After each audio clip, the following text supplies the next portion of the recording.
શ્રી પ્રતાપ રુદ્ર હનુમાનજી મહારાજના સાનિધ્યમાં અને દત્ત પરંપરામાં પ્રગટેલ તમામ ચેતનાઓનું પ્રગટ સ્વરૂપ એવા ભગવાન ઔદુંબરની છત્ર છાયામાં શ્રી ગુરુ લીલામૃતના પારાયણ નિમિત્તે અત્રે ઉપસ્થિત સર્વે ભક્તોના હૃદયમાં બિરાજેલા ગુરુ મહારાજના ચરણમાં પ્રણામ. અલક્ક છે નિરંજન.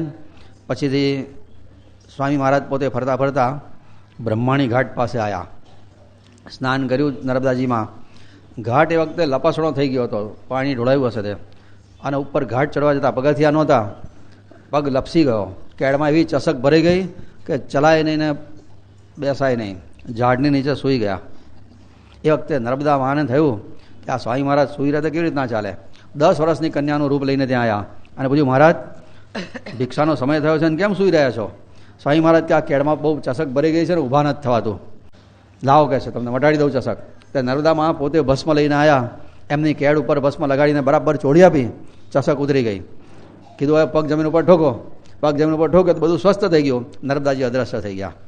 સ્વામી મહારાજ પ્રસન્ન થયા. માએ મને બોલાયા તો ખરો, પણ કેટલી મા જે રીતના બાળકની કાળજી રાખે એ રીતના મા નર્મદામાં એના ભક્તોની કાળજી રાખે છે. એ વખતે પૂનામાં રહેનારો એક બ્રાહ્મણ ત્યાં આવ્યો હતો. આ બ્રહ્માણીમાં રહેતો હશે.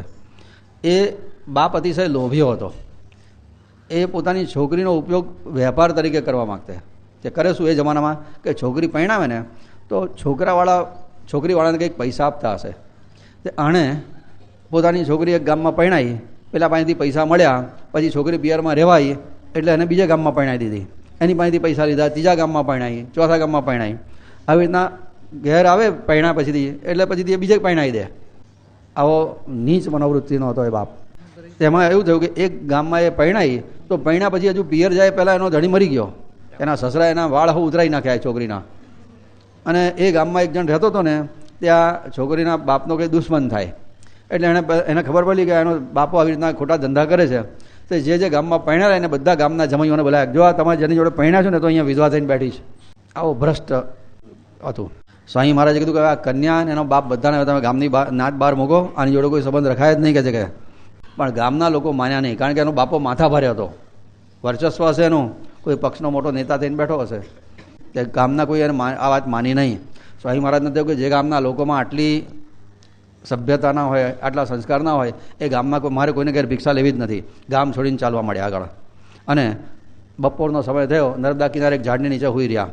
નર્મદામાં ત્યાં ફરી પ્રગટ થઈને આવ્યા કન્યાનું રૂપ લઈને. કેમ સ્વામી મહારાજ સૂઈ રહ્યા છો? બ્રહ્માણીમાં કેમ ભિક્ષા ના લીધી? કારણ કે શું ભિક્ષા લો? આ જે ગામમાં ભ્રષ્ટ માણસો રહેતા હોય અને ભ્રષ્ટ માણસોને પાછા પોતાનું સમર્થન આપતા હોય, આવા ગામમાં ભિક્ષા માગવીને એના કરતાં નર્મદાનું પાણી પીને બહુ સારું. નર્મદાજીએ કીધું, અહીંયા બાજુમાં મારું ગામ છે, ત્યાં તમે આવો, ત્યાં તમને ભિક્ષા સારી મળશે. સ્વામી મહારાજે કીધું કે મારો તો નિયમ છે કે હું એક ઘેર ભિક્ષા લેતો નથી અને દક્ષિણી બ્રાહ્મણના ઘરની જ ભિક્ષા લઉં. નર્મદાજીએ કીધું, મારા ગામમાં 17 દક્ષિણી બ્રાહ્મણના ઘર છે, રોજ જે તમને અલગ અલગ જગ્યાએથી ભિક્ષા મળશે, એક ઘેરથી ભિક્ષા માગવી પડશે નહીં, તમારો નિયમ પણ હજવાશે. આવું કંઈ નર્મદામાં અદ્રશ્ય થઈ ગયા. સ્વામી મહારાજ ઊભા થયા અને બાજુના ગામમાં આવ્યા. તપાસ કરી તો બરાબર 17 દક્ષિણી બ્રાહ્મણના ઘર હતા.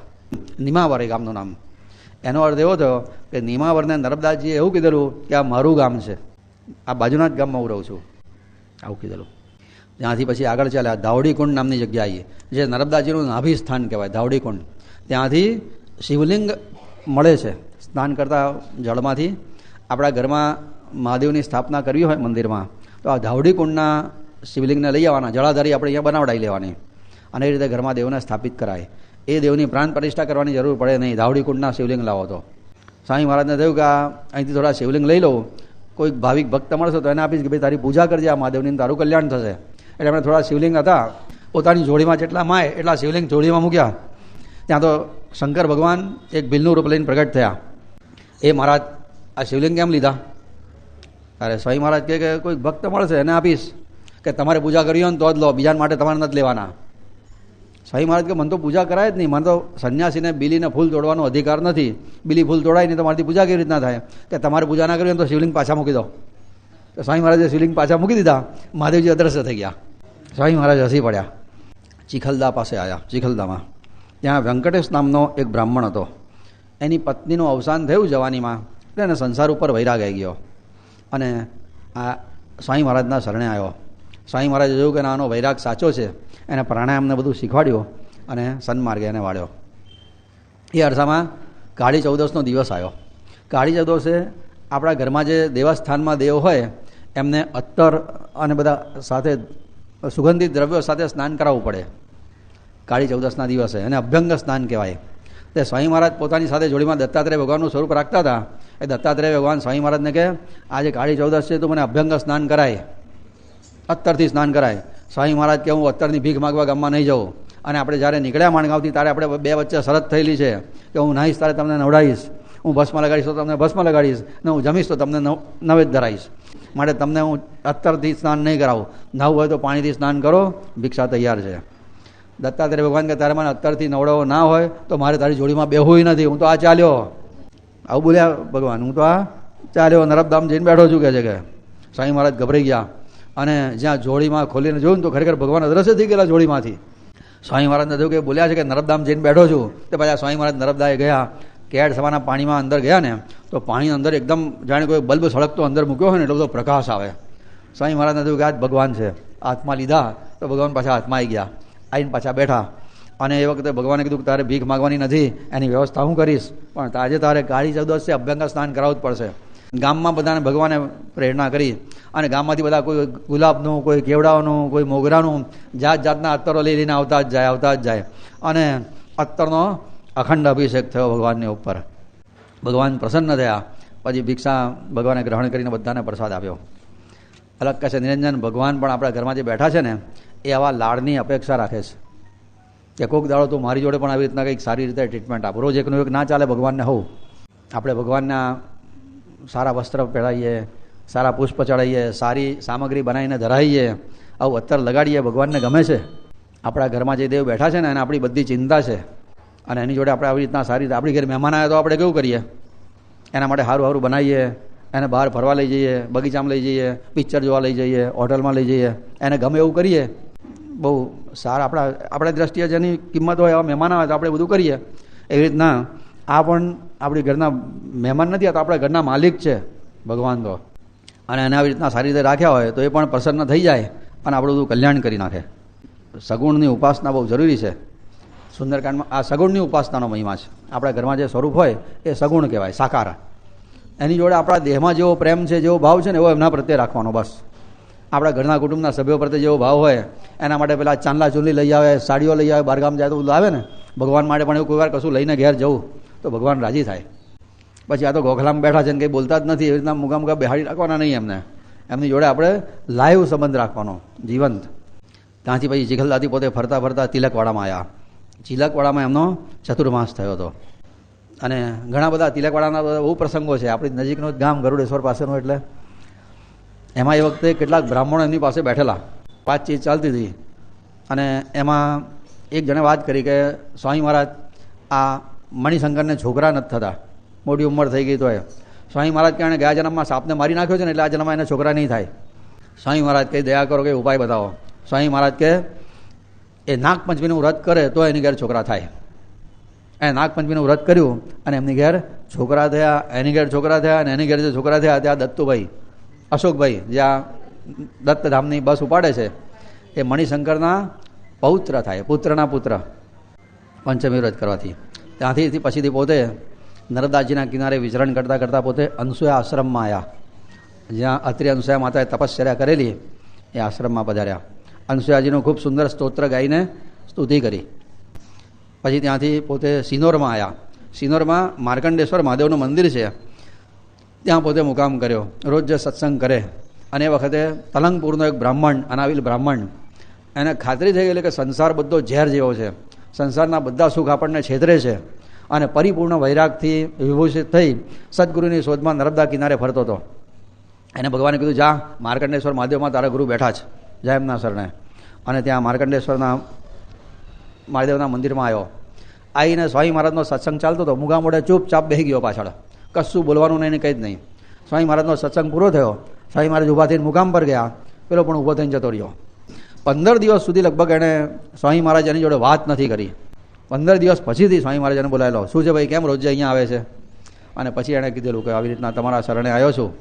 સ્વામી મહારાજે એને અપનાવ્યો અને કૃતાર્થ કર્યો. અને ગાણા મહારાજ આ સિનોરથી સ્વામી મહારાજની જે જોડે રહ્યા, આ જીવન પછી જ્યાં સુધી ગરુડેશ્વર પોતે બ્રહ્મલીન થયા ત્યાં સુધી ગાડા મહારાજ એમની જોડે રહ્યા હતા. અને એમણે સ્વામી મહારાજની બધી લીલાઓ નજરે જોઈ લી અને પોતે એને ગુરુમૂર્તિ ચરિત્ર તરીકે ગ્રથિત કરી. અને સ્વામી મહારાજે એ જ ગુરુમૂર્તિ ચરિત્રનું જે લખાણ હતું, ગાણા મહારાજ ભણેલા નહોતા બહુ બિચારા, એટલે અસ્પષ્ટ બધી લીલાઓ લખેલી. તે સ્વામી મહારાજે બાપજીને ત્યાં વાકડી ગામમાં એમનો મુકામ હતો ત્યારે ત્યાં મોકલેલા અને ગુરુમૂર્તિ ચરિત્રનું શુદ્ધિકરણ કરાયું હતું. અને આજે ગ્રંથ આપણા ગુરુલીલામૂર્તિ જેમ પારાયણ તરીકે બધા એનો પારાયણ પણ કરે છે આજે. ગુરુમૂર્તિ ચરિત્ર એમાં સ્વામી મહારાજની બધી લીલાઓ છે તે આ ગાડા મહારાજે લખેલી છે. અને બાપજીના પાસે સ્વામી મહારાજ એ ગુરુમૂર્તિ ચરિત્રનું શુદ્ધિકરણ કર્યું અને એ નિમિત્તે બાપજીને સ્વામી મહારાજની ઝીણામાં ઝીણી નાનામાં નાની બધી લીલાઓની ખબર જાણવા મળેલી અને એ બધી એમણે ઉપાસના કાંડમાં લખી છે. એટલે ભગવાને કેવી સરસ ભૂમિકા પહેલાં તૈયાર કરી છે. બાપજીની પાસે ગ્રંથની રચના કરાવવાની હશે ભગવાનને, એ પહેલાં 3 કાંડના માટે 3 ગ્રંથોનો અભ્યાસ કરાવડાયો. જ્ઞાનકાંડ લખાવતા પહેલાં દત્ત પુરાણના પારાયણ કરાયા, કર્મકાંડ લખાવતા પહેલાં ગુરુચરિત્રના પારાયણ કરાયા અને ઉપાસનાકાંડ લખતા પહેલાં ગુરુમૂર્તિ ચરિત્રનું શુદ્ધિકરણ કરાયું. ત્યાંથી પછી પોતે ફરતા ફરતા દ્વારકામાં આવ્યા, ત્યાં ચતુર્માસ કર્યો અને ગુરુચરિત્ર ઉપર એમણે ત્યાં એક ટીકા લખી. ત્યાંથી પછી પોતે ફરતા ફરતા સિદ્ધપુરમાં આવ્યા, જેને માતૃગયા કહેવામાં આવે છે. એટલે નિરંજને પ્રશ્ન પૂછ્યો કે માતૃગયા કેમ કહેવામાં આવે છે, એનો શું મહિમા છે? અલગ કહે છે, નિરંજન જરા શ્રદ્ધા રાખ, ધીરજ રાખ. પણ આ અધ્યાયમાં જે વાત આવી છે, અધ્યાયની કથા કોઈ શ્રદ્ધાથી સાંભળે તો રહે ના બીજું ભાન. સુણતા શ્રદ્ધા ભક્તિથી રહે ના બીજું ભાન. શ્રદ્ધાથી સાંભળે તો દેહ ભાન ભૂલાઈ જાય. આપણે ઘરમાં બેઠા છે કે મંદિરમાં બેઠા છે એવું યાદ ના આવે, તલ્લીન થઈ જવાય. અલગ કહે છે, નિરંજના અધ્યાયનું ગાન કરી પછી આપણે સિદ્ધપુરમાં સ્વામી મહારાજ જોડે સત્સંગ કરીશું. અધ્યાય 128 અને શ્લોક નંબર 29. પાદપીડામ સમુત્પ્રેક્ષ્ય નર્મદા સ્વયમેવયમ દુઃખમુક્તમ ચકારાશુ વાસુદેવ નમોસ્તુતે. પતિવ્રતા શિરોરત્ના ભૂતા સુંદર વિગ્રહ સુચરિત્રા દિવ્ય તેજા સર્વલોક નમસ્કૃતા. વિષ્ણુ પૌત્રી કપૌત્રી સતી કર્દમ પુત્રિકા દેવહૂતિ સમુત્પન્ના સુમુખી કપિલસ્વસા. અત્રિપત્ની મહાભાગા દયાક્ષાંત્યાદિભૂષિતા અનસૂયા વેદગેયા નિજ ધર્મ જીતાખિલા. શ્રી દત્તાત્રેય જનની ચંદ્રમાતા મનસ્વિની દુર્વાસો જનયિત્રીષા જગત સંકટવારિણી. ચતુર્વિંશતિ નામાની મંગલાની પરાણી ચ પાવનાન્યનસૂયાયા દત્તમાતો પઠેન્દ્ર. ત્રિકાલમેકકાલં વા શ્રદ્ધા ભક્તિ સમન્વિતઃ તસ્ય ધર્મે રુચિર્દત્ત ભુક્તિર્મુક્તિક્રમાत् ભવેत्. इति श्री दत्तपादारविंद मिलित ब्रह्मचारी पांडुरंग रंगवदूत महाराज विरचिते श्री गुरुलीलामृते अलख निरंजन संवादे सगुण भक्ति रहस्य कथनादीनाम 28-अधिकशततमोऽध्याय समाप्तः. अवधूत चिंतन श्री गुरुदेव दत्त. अलग કહે છે નિરંજન ગુરુ મહારાજ પછી ત્યાંથી સિદ્ધપુરમાં પધાર્યા. એટલે નિરંજન કહે છે કે સિદ્ધપુરની ઉત્પત્તિ કેવી રીતના થઈ, એને માતૃગયા કેમ કહેવામાં આવે છે. અલગ કહે છે નિરંજન સિદ્ધપુર એ પૌરાણિક ભૂમિ છે. ભાગવતમાં સિદ્ધપુરનો બધો બહુ મહિમા બતાવવામાં આવ્યો છે. આ સિદ્ધપુરમાં સરસ્વતી માતા, સરસ્વતી નદી ત્યાં વહે છે. અને વાત એવી હતી કે બ્રહ્માજીનો માનસપુત્ર કરદમ નામના એક ઋષિ, એ બ્રહ્માજીના માનસપુત્ર કહેવાય. એ કરદમ ઋષિ આ સિદ્ધપુરની ભૂમિ ઉપર રહી અને 10,000 વર્ષ સુધી કઠિન તપશ્ચર્યા કરેલી. એમની તપશ્ચર્યાના પ્રતાપે ભગવાન લક્ષ્મીજી સાથે નારાયણ ત્યાં પ્રગટ થયા હતા. અને એ વખતે કરદમ ઋષિએ લક્ષ્મીનારાયણની એટલી સુંદર સ્તુતિ કરી કે સ્તુતિ સાંભળતા સાંભળતા ભગવાનની આંખમાં આંસુ આવી ગયા. ભક્તિ કરતાં આપણી આંખમાં આંસુ આવા અઘરા છે. કરદમ ઋષિએ કેવી સ્તુતિ કરી હશે કે એમણે સ્તુતિ કરીને ભગવાનની આંખમાં આંસુ આવી ગયા. અને ભગવાનના આંસુ કંઈ આપણા જેવા થોડા હોય, એમના એટલા બધા આંસુ પડ્યા. એનું મોટું થયું સરોવર, એને કહેવાય છે બિંદુ સરોવર. બિંદુ સરોવરના સ્નાનનો બહુ મહિમા છે. પછીથી એ વખતે ભગવાને કરદમ ઋષિને પૂછ્યું, બોલો તમારી શું ઈચ્છા છે? કરદમ ઋષિ છે ઈચ્છા કંઈ જ નથી, બસ સંન્યાસ લઉં. ભગવાન કે તમારે સંન્યાસ હમણાં લેવાનો નથી, તમે પહેલાં લગ્ન કરો. કરદમ ઋષિ કે હું શું કામ લગ્ન કરું?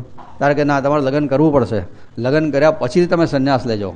સૂક્ષ્મ વાસના કેટલીક વાર એવી હોય છે કે જે લગ્ન કર્યા સિવાય દૂર થતી નથી, માટે તમારે લગ્ન કરવું પડશે.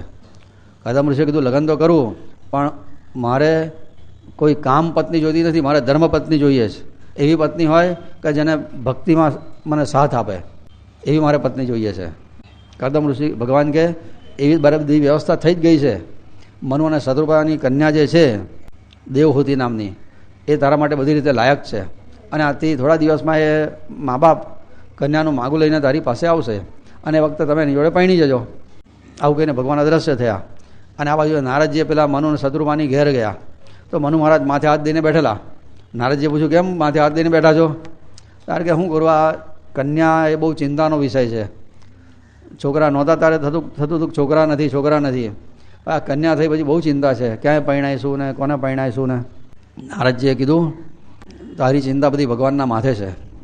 મનુ મહારાજ કે આપણે મારી કન્યાને છે ને કોઈ રાજકુમાર જોડે પરણવાની ઈચ્છા નથી.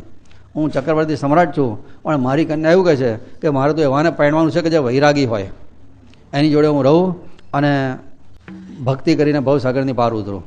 મારે સંસારમાં ફસાય અને મને ફસાવે એવાની જોડે પરણવું નથી, મારે વૈરાગીની જોડે પરણવું છે. નારદજી કે એવો વૈરાગી આ સિદ્ધપુરમાં બેઠો જ છે, સરસ્વતી નદીના કિનારે, કરદમ નામનો છે. એને જેને તારી કન્યાનું દાન કરી આય, એ બધી રીતે આના માટે આવો જ સ્વભાવનો છે, લાયક છે. નારદજીએ કીધું એટલે મનુ મહારાજ અને શત્રુપા રાણી પોતાની દેવહૂતિ નામની કન્યાને લઈ અને સિદ્ધપુરમાં પધાર્યા. સરસ્વતી માતાના કિનારા ઉપર કરદમ ઋષિના આશ્રમમાં આવ્યા. કરદમ ઋષિને થયું કે આ કન્યાનું માગું લઈને આવ્યા છે. પ્રેમથી સ્વાગત કર્યું. બેસવા માટે 3 જણના 3 આસન આપ્યા. મનુ મહારાજના શત્રુપા તો આસન ઉપર બેઠા, પણ દેવહૂતિને થયું કદાચ આ હા પાડે અને પરણું તો એમણે મૂકેલા આસન ઉપર તો બેસાય નહીં, કારણ કે પતિના સેવા લેવાય નહીં, પતિના આસન ઉપર મારથી બેસાય નહીં. અને જો હું ના બેસું તો એમણે આપેલા આસનનો અનાદર કર્યો કહેવાય. ના બેસું તો એ અપમાન થાય અને બેસું તો એ અનાદર થાય. દેવહૂતિએ પોતાનો જમણો હાથ આસનમાં રાખ્યો અને પોતે જમીન ઉપર બેઠા કે તમારે આપેલા આસનનો સ્વીકાર કરું છું, પણ એની પર બેસવાનો મારો અધિકાર નથી. એવું આડકતરી રીતે એમણે બતાવી દીધું. કરદમ ઋષિએ જોયું કે આ તો બહુ બરાબર સમજ્યું છે, ભલે ભણેલી નથી પણ ગણેલી છે, વિવેક સમજે છે, પતિવ્રતાના ધર્મ સમજે છે. એટલે કરદમ ઋષિએ કહી દીધું કે આ પત્ની તરીકે મને આ કન્યા તમારી મંજૂર છે, પરીક્ષામાં પાસ. કંઈ પ્રશ્નો પૂછવાથી પરીક્ષા થાય છે? ગમે એટલા પ્રશ્નો પૂછે, ગમે એટલા જોડે ફરે તોય પાછા ઝઘડતા હોય છે. પણ વિવેક હોય તો કોઈ દાડો વાંધો આવે નહીં. સંસ્કારી પાત્ર હોય તો સંસાર સારી રીતે ચાલે. બીજું બધું ગૌણ છે. લગ્નમાં રૂપ, પૈસા, ભણતર, આ બધું પ્રતિષ્ઠા, બધું ગૌણ છે. મુખ્ય છે સંસ્કાર. કરદમ ઋષિએ કીધું પહેણું તો ખરો, પણ મારી એક શરત છે કે એક છોકરો થાય પછી હું સંન્યાસ લઈશ. મનુ મહારાજને વિચાર થયો છે લગ્નનો તો વાત ચાલે છે, પહેલાં સંન્યાસની વાતો કરે છે. આ તો આને છોકરી અપાતી હશે, પહેણ્યો નથી, પહેલાં સંન્યાસની વાતો કરે છે. આવો વૈરાગીને છોકરી અપાય?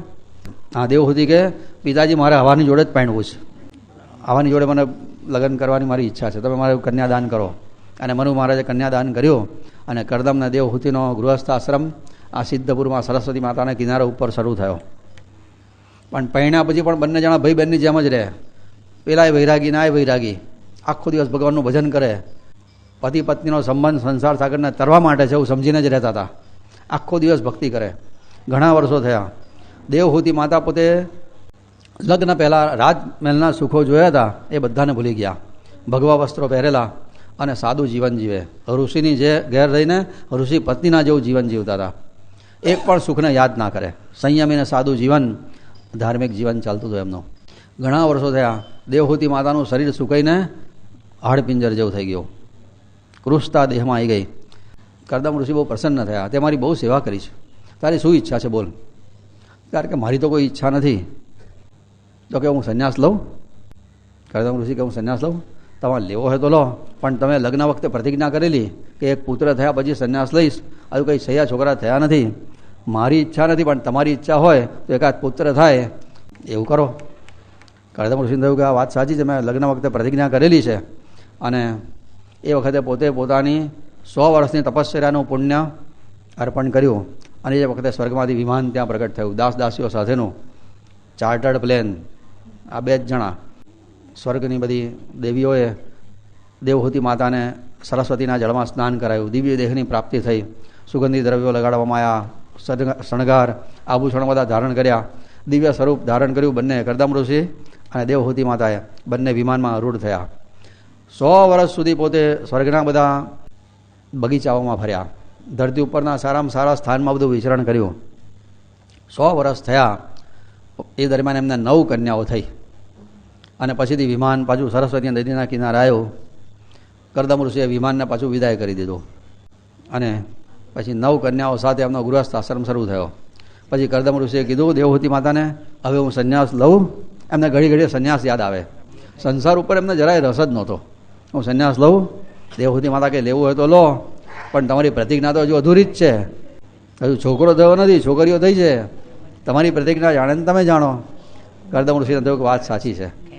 પણ હવે એમણે વિલાસી જીવનની ઘૃણા આવી ગયેલી. સુખ નહોતું ભોગવે ને ત્યાં સુધી સુખ મીઠા લાગે, પણ સુખ ભોગવ્યા પછી ખાતરી થાય કે આ સુખમાં કંઈ દમ નથી. બંને જણને વિલાસી જીવન પ્રત્યે તિરસ્કાર આવ્યો. સાદું જીવનનો આરંભ થયો. કંદમૂળ ફળનો આહાર કરે, ભૂમિ સહન કરે, શીત જળથી સ્નાન કરે અને આખો દિવસ ભગવાનનું ભજન કરે. અને આવું પવિત્ર જીવન જ્યારે શરૂ થયું ત્યારે સમય જતાં દેવહૂતિ માતા સગર્ભા થયા. અને એમના ઉદરમાં ભગવાન આદિનારાયણ પરમાત્મા પોતે પુત્ર તરીકે ગર્ભાધાન થઈને પ્રવેશ કર્યો. દેવહૂતિ માતા બધી જ્ઞાનની વાતો કરે, ઉત્તમ દોહત થાય, હું સંન્યાસ લઈશ, જગતને મારે સન્માર્ગે ચડાવવું છે, માર્ગ ભૂલેલાને મારે સાચા રસ્તે ચડાવવા છે, આવી બધી વાતો કરે. કરદમ ઋષિને આનંદ થાય કે ના બાળક થશે. એ કોઈ પરમાત્માએ વચન આપેલું એમને કે હું તમારે ત્યાં પુત્ર તરીકે આવીશ, એ વચન પાળવા માટે ભગવાન જ આવશે એવું લાગે છે. અને જોતજોતામાં સમય થયો. 9 માસ 9 દિવસ પરિપૂર્ણ થયા. અને કારતક મહિનો આવ્યો. વદ પક્ષ પંચમી તિથિ, કારતક વદ 5મ બુધવારનો દિવસ. અને એ દિવસે સિદ્ધપુરમાં દેવહૂતિ માતાના સન્મુખ બરાબર મધ્યાહ્ન સમયે 12 વાગ્યાના સમયે અવધૂત ચિંતન શ્રી ગુરુદેવ દત્ત શ્રી કપિલ નારાયણ દેવકી જય. કપિલ નારાયણનો પ્રાગટ્ય થયો, જેમણે જગતને સાંખ્ય શાસ્ત્રનો ઉપદેશ આપ્યો છે કે જે વેદાંત કહેવામાં આવે છે. કપિલ નારાયણનું પ્રાગટ્ય થયું એ દિવસે આકાશમાંથી દેવોએ પુષ્પની વૃષ્ટિ કરી અને ગંધર્વો ગાન કરવા લાગ્યા, અપ્સરાઓ નૃત્ય કરવા લાગી, 10 દિશાઓ પ્રસન્ન થઈ ગઈ, ચારે બાજુ આનંદ થઈ ગયો. બધા બ્રહ્માદિક દેવતાઓ એ વખતે કરદમ ઋષિના આશ્રમમાં આવ્યા છે. એમણે કરદમ ઋષિને ધન્યવાદ આપ્યા કે આજે તમારો ગૃહસ્થ આશ્રમ સફળ થયો. આજે તમે જગત પિતાના પણ પિતા થયા છો, પરમાત્માના પણ તમે પિતા થયા છો. પછી બધા દેવોએ આશીર્વાદ આપ્યા. એ વખતે બધા ઋષિઓ પણ એમના આશ્રમમાં આવ્યા હતા. ત્યારે કરદમ ઋષિએ કીધું દેવહૂતિને કે હવે હું સંન્યાસ લઉં, છોકરાનો જન્મ થયો. દેવહૂતિ માતાએ કીધું કે તમારે સંન્યાસ લેવો હોય તો લો, પણ આ 9 થયાનું હું 9 છે, 1 2 નહીં. કરદમ ઋષિએ બ્રહ્માજીને કીધું કે આ છોકરીઓની બહુ ચિંતા છે. કરદમ ઋષિએ કીધું કે તારા ઘરમાં ભગવાન દીકરો થઈને બેઠો છે, એની ચિંતા કરે છે. તારા ઘરમાં ભગવાન દીકરો થઈને બેઠો છે. તારી 9 કન્યા માટે છે, 9 મુહૂર્તે ત્યાં તારી ઘેર જઈને બેઠા છે. આ 9 ઋષિઓ છે, એક એકની કન્યા આપી દે અને દૂધ ભાતની પંગત પાડ દે. લગ્નમાં જ્યારથી ભપકા વધ્યા ત્યારથી લગ્ન જીવન તુચ્છ થવા માંડ્યા. ત્યારથી લગ્ન જીવનમાં સાત્વિકતા ઓછી થઈ. લગ્નમાં સંસ્કાર અગત્યના છે. લગ્ન સંસ્કાર છે. આજે બધો વૈભવ વધી ગયો, પૈસાનું પ્રદર્શન થઈ ગયું, સંસ્કાર ગૌણ થઈ ગયા. અને એટલે બધાના ગૃહસ્થાશ્રમ આજે એવા દિવ્ય દેખાતા નથી. સંસ્કાર બરાબર અપાય તો ગૃહસ્થાશ્રમ દીપી ઉઠે. અને એ વખતે કરદમ ઋષિએ પૂછ્યું કોને કઈ કન્યા આપું? એટલે બ્રહ્માજીએ નક્કી કરી આપ્યું કે આ મરીચી નામના ઋષિને તારી કલા નામની કન્યા આપ, અત્રિ ઋષિને અનુસયા આપી દે, અંગિરા ઋષિને શ્રદ્ધા નામની કન્યા આપ, પુલસ્ત્યને હવિર્ભુ નામની કન્યા આપ, પુલહને સત્ક્રિયા આપ, પુલહને ગતિ નામની કન્યા આપ, ક્રતુને સત્ક્રિયા નામની કન્યા આપ, ભૃગુ મહારાજને ખ્યાતિ નામની કન્યા આપી દે, વશિષ્ઠ ઋષિને અરુંધતી નામની કન્યા આપી દે, અને અથર્વા ઋષિને શાંતિ નામની કન્યા આપ. એક સાથે સિદ્ધપુરમાં વહેલા સમૂહ લગ્નો થયા. 9 કન્યાઓના 9 લગ્ન, 9 ચોકીઓ, 9 ચોરીઓ, 9 ગોર મહારાજ હું લઈ આવ્યા. સમૂહ લગ્નો થયા એ વખતે. સમૂહ લગ્નમાં તો બધું જોઈએ ભાઈ. એ વખતે માઇક બાઇકની વ્યવસ્થા ના હોય કે એક મંત્ર બોલે 9 લાગુ પડી જાય. શ્રી કૃષ્ણ ભગવાનના જ્યારે 16,000 રાણીઓ સાથે લગ્ન થયા હતા ને દ્વારકામાં, એ વખતે 16,000 મંડપ તૈયાર કરેલા, 16,000 યજ્ઞના કુંડ અને 16,000 ગર્ગાચાર્ય, એક દરેકને એક સ્પેશિયલ ઇન્ડિવિજ્યુઅલ, એવી રીતના લગ્ન થયા હતા ભગવાનના. પછીથી કરદમ ઋષિએ કીધું કે બસ હવે બહુ થયું, હવે મને સંસારમાં જરાય રસ નથી, હવે મારી પ્રતિજ્ઞા બધી રીતે પૂર્ણ થઈ છે, છોકરોએ જન્મ્યો અને છોકરીઓ પણ ઠેકાણે પડી ગઈ છે. હવે આ પુત્ર તને બધી રીતે શાંતિ આપશે, તારા મનનું સમાધાન પણ કરશે. હવે મને સંન્યાસ લેવા દે. દેવહૂતિ માતાએ કીધું કે તમે સંન્યાસ લો, હવે મને કોઈ વાંધો નથી. પછી કરદમ ઋષિએ પોતાના પુત્ર કપિલનારાયણને પૂછ્યું, ભગવાન છે, ભગવાન તમે આજ્ઞા આપો તો સંન્યાસ લઉં. કપિલનારાયણે કીધું કે પિતાજી સંન્યાસ લો, બહુ ઉત્તમ વિચાર છે. શુભસ્ય શીઘ્રમ. હવે મોડું ના કરશો સંન્યાસ લેવામાં, ઘણો સમય થઈ ગયો, ઘણું આયુષ ગયું, બહોત ગઈ અને થોડી રહી. હવે મોડું ના કરશો સંન્યાસ લેવામાં. જેટલા ગયા એટલા આપણા કોઈના હવે બાકી, આપણી હવ બહોત ગઈ છે. હા કે આપણને હવે બધું લાગુ પડે છે. હવે બાકીને છેલ્લી ઓવરો રમવાની છે બરાબર, છેલ્લી ઓવરમાં ફટકાબાજી કરી લેવાની બરાબર. એક પણ ભક્તિનો કાર્યક્રમ ચૂકવો નહીં, બસ એક પણ બોલ ખાલી જવો જોઈએ નહીં. એનો અર્થ એવો, છેલ્લી ઓવરમાં બધા કાળજી રાખે ને, એક પણ બોલ ખાલી જાય તો બધા જીવ વાળે. પેલા જોનારા હું જીવ વાળેલા, ભાઈ તારે તો નાહવાની જવાનો સંબંધ નથી, તોય બેઠ બેઠા જીવ વાળે. તારે કોઈ લેવા દેવા નથી, તોય આપણા રમે છે. તારા આપણા નહીં થવાના તો બીજા કોણ તારા થવાના છે. પિતાજી સંન્યાસ લો, પણ સંન્યાસની શોભા વૈરાગથી છે. સંન્યાસ લીધા પછી ઘરને યાદ ના કરશો, માને હું હાંચીશ અને માનું બધી રીતે કલ્યાણ કરીશ. બસ સંન્યાસીનો આ ખાસ સિદ્ધાંત છે કે સંન્યાસ લીધા પછી ઘરને ક્યારેય યાદ નહીં કરવાનું. સંન્યાસ લીધા પછી ઘર યાદ આવે તો એ સંન્યાસની શોભા નથી. સ્વામી મહારાજે માણગાંવ છોડ્યું પછી ક્યારેય માણગાંવમાં પગ નથી મૂક્યો. આ બાજુ પછીથી કપિલ નારાયણ મોટા થયા છે અને એક દિવસે સવારમાં નિત્યકર્મ પરવાર્યા. પોતે દરબાસનમાં બિરાજેલા છે, અત્યંત પ્રસન્નતાથી બેઠેલા છે. અને એ વખતે દેવહૂતિ માતા એમની સન્મુખ આવ્યા, વંદન કર્યા. પછી કીધું કે આજ્ઞા આપો તો કંઈક પૂછવાની ઈચ્છા છે. પૂછ્યું, કીધું માં તારે જે પૂછવું હોય તે પૂછ. દેવહૂતિ માતાએ કીધું કે આ સંસાર ચિંતાનું જ બજાર છે. બાળકને ચિંતા થાય છે, મોટાને થાય છે, જવાનને થાય છે, ગયડાને થાય છે, બધા ચિંતામાં જ રહે છે. દરેકની ચિંતાઓ જુદી, રાજાની ચિંતાઓ જુદી અને પ્રજાની ચિંતા જુદી, પતિની ચિંતા જુદી ને પત્નીની ચિંતા જુદી, માની ચિંતા જુદી અને દીકરાઓની ચિંતા જુદી. પણ ચિંતા વગરનું કોઈ મળે જ નહીં. આ ચિંતાઓનું બજાર, જરાય શાંતિ નથી. આ સંસાર બહુ દુઃખરૂપ લાગે છે મને. આ દેવહૂતિ માતા કહે છે, જે ભગવાનની માં છે તે આપણી આ બધી વાત છે ને. આ દુઃખાલય, આનું નામ છે દુઃખાલય, ચિંતાલય. ઔષધાલય હોય ને ત્યાં દવાઓ મળે, પુસ્તકાલયમાં પુસ્તકો મળે, અહીંયા શું મળે? દુઃખાલય અને ચિંતાલય. આ સિવાય કશું જ ના મળે. તું કંઈક મને બોધ આપ કે જેથી મારું મન શાંત થાય અને જરાક ચેન પડે. બધા જ સંસારના સુખ જોયા, સ્વર્ગના બગીચામાં પણ પરિભ્રમણ કર્યું. કરદમ ઋષિ જેવો સિદ્ધ પુરુષ મારો પતિ હતો, પરમાત્મા મારો પુત્ર છે, છતાંય મને ચેન નથી પડતું. અને કપિલ નારાયણે વખતે પોતાની માતાને કીધું કે જો માં, આ સંસારમાં સુખ શોધવા જઈશ તો ક્યારેય મળશે નહીં. સંસારમાં સુખ છે જ નહીં. માં બહાર નજર કરીશ ને ત્યાં સુધી તને ક્યારેય શાંતિ નહીં મળે. તારે જો શાંતિ જોઈતી હોય, તારે જો અખંડ આનંદનો અનુભવ કરવો હોય તો માં અંતરમાં નજર કર. તારે જે જોઈએ છે તે ભગવાને અંતરમાં મૂક્યું છે. તારે જે જોઈએ છે તે બહાર ક્યારેય મળવાનું નથી. માં સંસારમાં જેને શાંતિનો અનુભવ થયો, જે મોજમાં રહ્યા, જેમણે આનંદ અનુભવ કર્યો, એ બધાએ અંતરમાંથી શોધેલું છે. બહાર શોધનારાને ક્યારેય મળ્યું નથી અને અંતરમાં જેણે શોધ્યું એ ક્યારેય એના વગર રહ્યા નથી. અંતર્મુખ થવાનો બોધ આપ્યો છે. તું અંતર્મુખ થા. માં આ દેહથી તું જુદી છે. તું સ્ત્રી નથી, તું પુરુષ નથી. તું સ્ત્રી પુરુષેતર પણ નથી. શરીરનું સુખ એ તારું સુખ નથી, શરીરનું દુઃખ એ તારું દુઃખ નથી. તું તો આ શરીરમાં થોડા વર્ષો માટે રહેવા માટે આવેલી છે. આ આત્મજ્ઞાન કહેવામાં આવે છે. આનું તું એકાંતમાં બેસીને ચિંતન કર. જેમ જેમ તને અનુભવ થશે કે તું ખરેખર શરીરથી જુદી છે, એમ એમ શરીરના દુઃખો પછી તને સ્પર્શ નહીં કરે. સંસારના દુઃખો કાં તો શરીરને લાગુ પડે છે, કાં તો મનને લાગુ પડે છે, પણ આત્માને એની સાથે કોઈ નિસ્બત નથી. જ્યારે સંસારના દુઃખે જીવ રડે છે ત્યારે અંદરનો આત્મા હસે છે કે શેના માટે તું રડે છે? આ સંસારમાં રડવા જેવું છે શું? વિચાર કરતાં વિધિ હસે છે. માણસ આવું વિચાર કરીને તો વિધાતા ચિત્રગુપ્ત હસે છે. અલા તારું બધું પહેલાં નક્કી જ થયેલું છે, હવે શું ચિંતાઓ કરે છે? વિચાર કરતાં વિધિ હસે છે. દ્રવ્ય દાટતા ધરા હસે છે. પહેલાંના જમાનામાં લોકો પૈસા જમીનમાં દાટતા હતા ને, એટલે એ વખતે એવું લખાયું છે. આ પૈસા બચાવવાની માણસ કોશિશ કરે છે.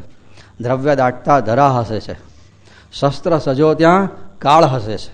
કોઈ તલવાર કાઢે કોઈને મારવા તો કાળ હસે છે કે તું શું મારનારો છે, મારનારો તો બીજો જ છે. શસ્ત્ર સજો ત્યાં કાળ હસે છે. મૂરખ મનુષ્યને બધા હસે છે, પણ મૂરખ મનુષ્ય બધાને હસે છે. કહો અરે રે આ મનુષ્ય કરે બિચારો શું, રડે છે કાયા અને આત્મ હસે છે. શરીર રડે ને તો અંદરનો આત્મા હશે કે રડવા જેવું દુનિયામાં કશું છે જ નહીં.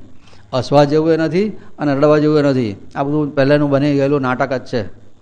માને સુંદર ઉપદેશ આપ્યો બધો તત્વજ્ઞાનનો.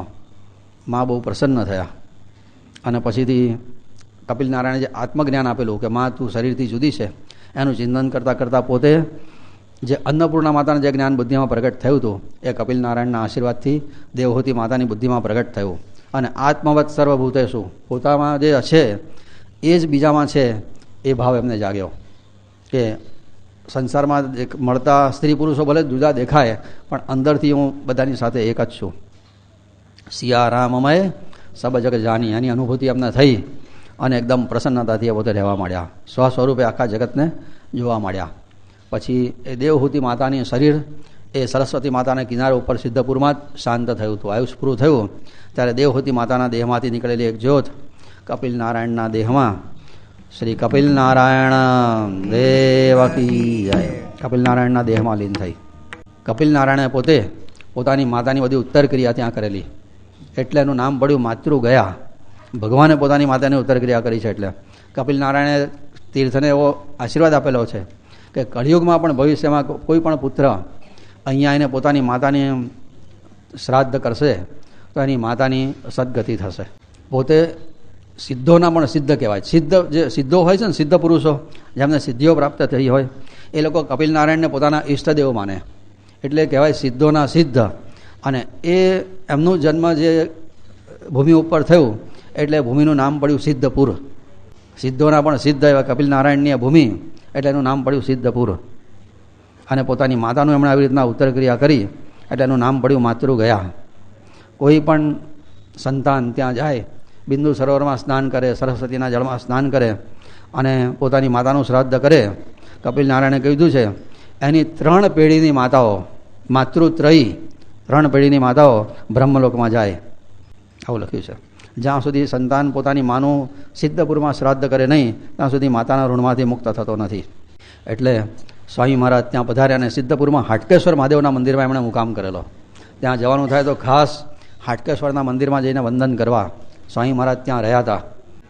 અને એ વખતે કર્ણાટકનો એક બ્રહ્મચારી ત્યાં આવ્યો હતો અને માદો પડ્યો. ત્યાં આવ્યા પછીથી સ્વામી મહારાજે જોયું કે આની બહુ દુર્દશા છે, હવે આ 15 દાડાનો મહેમાન છે. એટલે વખતે એમણે ગાંડા મહારાજને કીધું ગાંડા આ બ્રહ્મચારી વૈરાગી છે એની સેવા કર જેટલી થાય એટલી બહુ પુણ્ય મળશે. અને ગાંડા મહારાજે એમની બહુ સેવા કરી. જ્યારે 15 દિવસે એમનું શરીર છૂટવાનો દિવસ આવ્યો બ્રહ્મચારીનો સ્વામી મહારાજ જાતે એની પાસે ગયા. કેટલો ભાગ્યશાળી હશે આ બ્રહ્મચારી.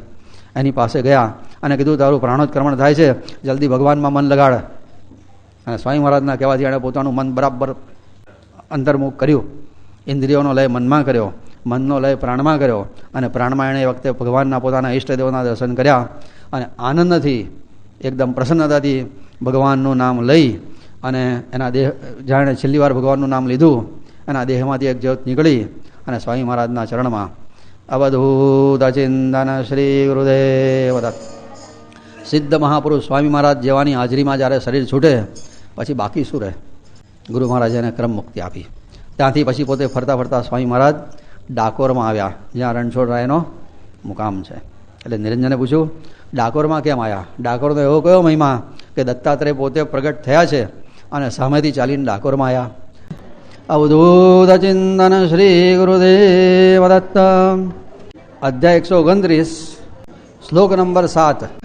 આશ્રમાદાશ્રમં ગચ્છં લોક શિક્ષણ કાંક્ષયા પાદચારેણ બભ્રામ વાસુદેવ નમોસ્તુતે.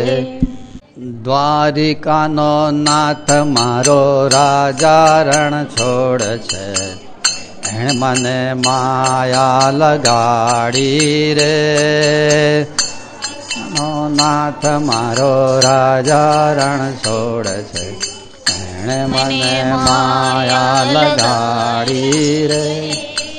એણે મને માયા લગાડી મારા વાલા. દ્વારિકાનો નાથ મારો રાજા રણ છોડ છે, એને મને માયા લગાડી રે, એને મને માયા લગાડી રે. રણછોડ આયાકી. इति श्री दत्तपादारविंद मिलित ब्रह्मचारी पांडुरंग नगवदूत महाराज विरचिते श्री गुरु लीलामृते अलक्ष निरंजन संवादे मातृगया ख्यानन नाम 39 शततमोऽध्यायः समाप्तः. अवधूत चिंतन श्री गुरुदेव दत्त.